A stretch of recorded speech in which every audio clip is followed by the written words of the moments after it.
This is the story of your enslavement, how it came to be, and how you can finally be free. Like all animals, human beings want to dominate and exploit the resources around them. At first, we mostly hunted and fished and ate off the land, but then something magical and terrible happened to our minds. We became, alone among the animals, afraid of death and of future loss. And this was the start of a great tragedy and an even greater possibility. You see, when we become afraid of death, of injury and imprisonment, we become controllable and so valuable in a way that no other resource could ever be. The greatest resource for any human being to control is not natural resources or tools or animals or land, but other human beings. You can frighten an animal because animals are afraid of pain in the moment, but you cannot frighten an animal with a loss of liberty, with torture or imprisonment in the future, because animals have very little sense of tomorrow. You cannot threaten a cow with torture or a sheep with death. You cannot swing a sword at a tree and scream at it to produce more fruit, or hold a burning torch to a field and demand more wheat. You cannot get more eggs by threatening a hen, but you can get a man to give you his eggs by threatening him. This human farming has been the most profitable and destructive occupation throughout history, and it is now reaching its destructive climax. Human society cannot be rationally understood until it is seen for what it is: a series of farms where human farmers own human livestock. Some people get confused because governments provide healthcare and water and education and roads, and thus imagine that there is some benevolence at work. Nothing could be further from the reality. Farmers provide healthcare and irrigation and training to their livestock. Some people get confused because we are allowed certain liberties and thus imagine that our governments protect our freedoms. But farmers plant their crops a certain distance apart to increase their yields, and will allow certain animals larger stalls or fields if it means they will produce more meat and milk. In your country, your tax farm, your farmer grants you certain freedoms, not because he cares about your liberties, but because he wants to increase his profits. Are you beginning to see the nature of the cage you were born into? There have been 4 major phases of human farming. The first phase in ancient Egypt was direct and brutal human compulsion. Human bodies were controlled, but the creative productivity of the human mind remained beyond the reach of the whip and the brand and the shackles. Slaves remained woefully underproductive and required enormous resources to control.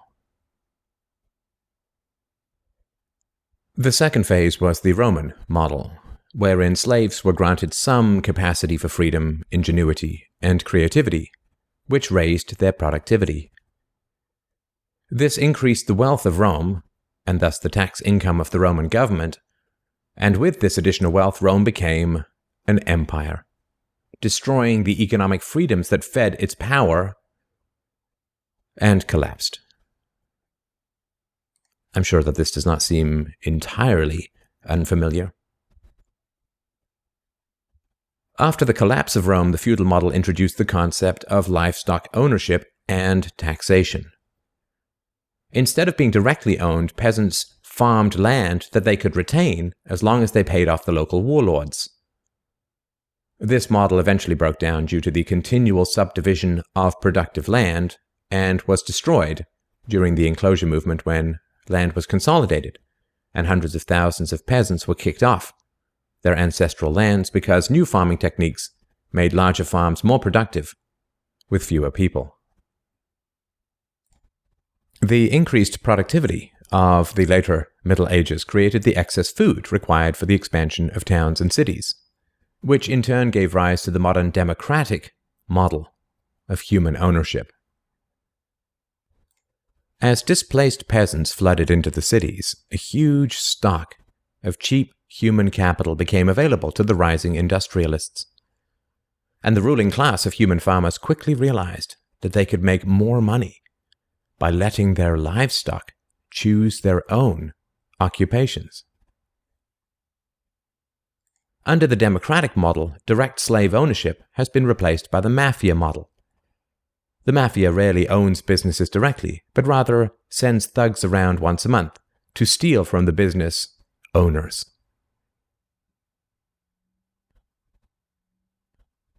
You are now allowed to choose your own occupation, which raises your productivity, and thus the taxes you can pay to your masters.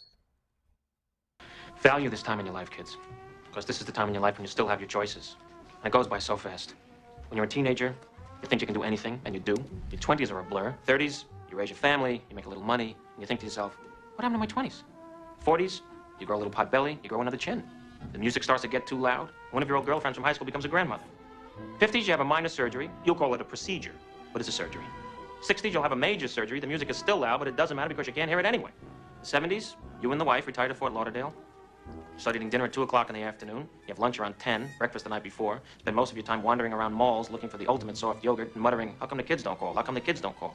The 80s, you'll have a major stroke. You end up battling with some Jamaican nurse who your wife can't stand, but who you call mama. Any questions? Your few freedoms are preserved because they are profitable to your owners. The great challenge of the democratic model is that increases in wealth and freedom threaten the farmers. The ruling classes initially profit from a relatively free market in capital and labor, but as their livestock become more used to their freedoms and growing wealth, they begin to question why they need rulers at all. Well, nobody ever said that human farming was easy. Keeping the taxed livestock securely in the compounds of the ruling classes is a three-phase process. The first is to indoctrinate the young through government, quote, education. As the wealth of democratic countries grew, government schools were universally inflicted in order to control the thoughts and souls of the livestock. The second phase is to turn citizens against each other through the creation of dependent livestock. It is very difficult to rule human beings directly through force, and where it can be achieved, it remains cripplingly underproductive, as can be seen in North Korea. Human beings do not breed well or produce efficiently in direct captivity. But if human beings believe that they are free, then they will produce much more for their farmers. The best way to maintain this illusion of freedom is to put some of the livestock on the payroll of the farmer. Those cows that become dependent on the existing hierarchy will then attack any other cows who point out the violence, hypocrisy, and immorality of human ownership. Officers positioned Grant face first on the floor with one officer near his head, a second near his back, and a third officer standing nearby. There appeared to be a brief struggle. Then, a 2-year veteran BART officer stands, draws his weapon, and fires.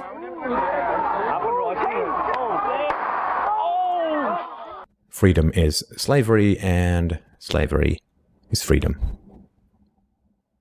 If you can get the cows to attack each other whenever anybody brings up the reality of their situation, then you don't have to spend nearly as much controlling them directly. Those cows who become dependent upon the stolen largesse of the farmer will violently oppose any questioning of the virtue of human ownership, and the intellectual and artistic classes, always and forever dependent upon the farmers, will say to anyone who demands freedom from ownership, "You will harm your fellow cows." The livestock are thus kept enclosed by shifting the moral responsibility for the destructiveness of the violent system to those who demand real freedom. The third phase is to invent continual external threats so that the frightened livestock cling to the protection of the farmers. This system of human farming is now nearing its end. The terrible tragedies of modern Western economic systems has occurred not in spite of, but because of past economic freedoms. The massive increases in Western wealth throughout the 19th century resulted from economic freedoms. And it was this very increase in wealth that fed the size and power of the state. Whenever the livestock become exponentially more productive, you get a corresponding increase in the number of farmers and their dependents. The growth of the state is always proportional to the preceding economic freedoms. Economic freedoms create wealth, and the wealth attracts more thieves and political parasites, whose greed then destroys the economic freedoms. In other words, freedom metastasizes the cancer of the state. The government that starts off the smallest will always end up the largest. This is why there can be no viable and sustainable alternative to a truly free and peaceful society. A society without political rulers, without human ownership, without the violence of taxation and statism. To be truly free is both very easy and very hard. We avoid the horror of our enslavement because it is so painful to see it directly. We dance around the endless violence of our dying system because we fear the attacks of our fellow livestock. But we can only be kept in the cages we refuse to see. Wake up. To see the farm is to leave it.